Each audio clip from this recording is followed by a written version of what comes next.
Encaustic photography to me is like organic Photoshop. You know, in Photoshop, someone's gonna take a picture and they're gonna add a crackly layer to it, and then they're gonna put a blur effect on it, and then they're gonna go in and they're gonna take part of that blur away and bring back sharpness in an area. We do the exact same thing with wax. So we take the photograph, we cover it with a layer of beeswax, and then we can use our carving tools to carve into it, and then we can hand paint parts of it.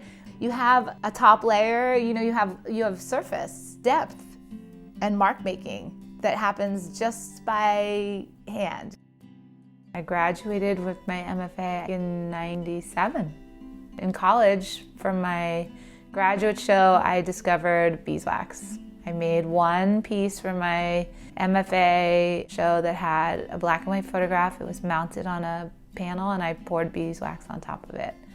A lot of my images I'll paint more than one time because I think each time you paint, you get a totally different, just a different result.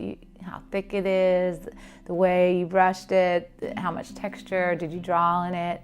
And then once the surface of the wax is on the photograph, you have another layer or another sort of platform that you can customize or color.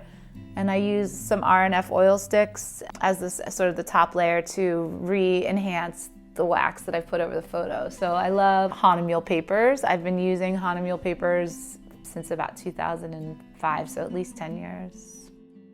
I know that I'm my true self. And part of being my true self is the materials that I use. I've tried other things and this is the best. And this is what works for me.